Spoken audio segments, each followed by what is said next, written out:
Now let's dive deep into this big LGBTQ story for today. I'm Bobby Huynh, and let's queer up politics.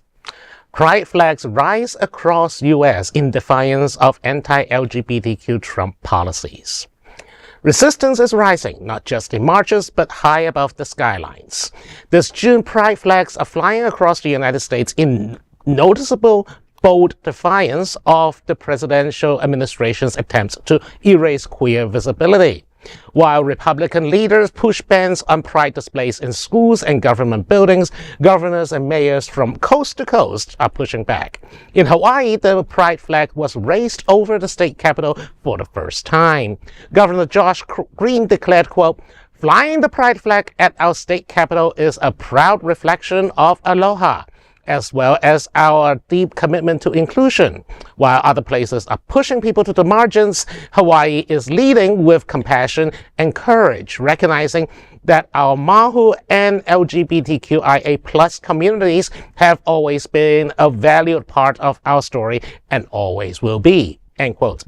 Meanwhile, in Florida, Governor Ron DeSantis once again replaced Rainbow Bridge lights with red, white, and blue. But locals responded by creating their own pride display. In New York, Governor Kathy Hochul ordered the pride flag flown at major state sites, saying, quote, "New York is the birthplace of the LGBTQ plus rights movement. Now more than ever, we are fighting to protect LGBTQ plus rights and protections. All New Yorkers deserve to be safe, heard, and valued regardless of who they love or how they identify.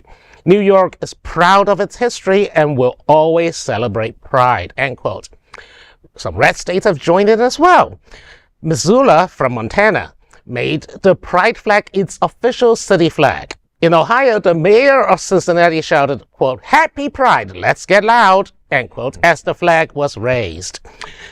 And in Madison, Wisconsin, Mayor Satya Rhodes Conway said, quote, "Sometimes people ask if it makes a difference to fly a flag. And my answer is yes, it makes a difference. It matters that we communicate to all of Madison and Dane County that here we respect people's rights and we value diversity and we celebrate pride," end quote.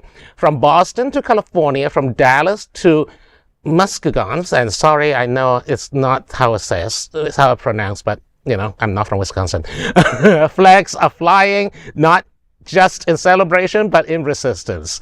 As Chicago's Mayor Brandon Johnson declared, quote, "Whether you threaten us with resources or anything else, we will not allow our liberties to be captured by tyranny," end quote.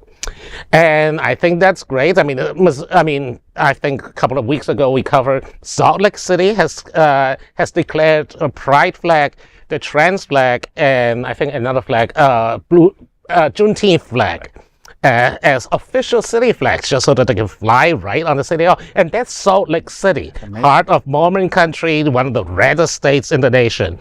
And now Missoula in Montana is joining in, and this time it's even more bold. They don't even use a city flag. They're just like, the pride flag is our city flag. Go suck it. But I think that's just heartwarming in a way. No, I thought it was great to see us quote Mayor Brendan Johnson. I've met him and his two small sons, and he's just been an amazing mayor for the city of Chicago. He continues to advocate. You know, we were talking about like what's a good elected official of Brendan Johnson and his commitment not just to our community but to every marginalized community in Chicago against everything that people are facing right now from the federal government especially. It's just great to see that and to see so many people come together for this. I mean, every flag that we see up, every organization that changes their logo to pride colors, we should consider a win right now.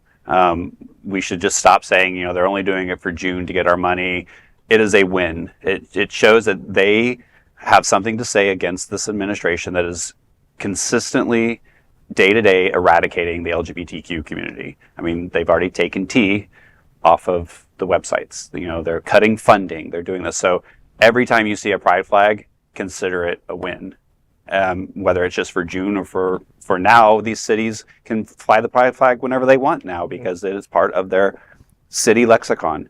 And like you said, Salt Lake City, like red states are doing this. So that kind of shows you a political shift. And finally people said, we've had enough with this hate. People are making their voices heard, and it's a symbol of inclusion. It's inviting people in. If you're a city, you want people to come visit. You want people to feel at home if they come in to see your city. So you only benefit from it. And it's a pretty flag. It's colorful. It's bright. It brings all the colors together. It makes a good cape. Totally, yeah. But which despite Ron DeSantis trying to screw with the flag and stuff, in Florida we thankfully avoided that fate of banning pride flags from government buildings. So in Wilton Manors, our flag can still fly high. Absolutely. Well, that is a big LGBTQ story for today. There is no other queer nonprofit media platform like this in the entire world. Support our LGBTQ stories by subscribing and sharing Queer News Tonight.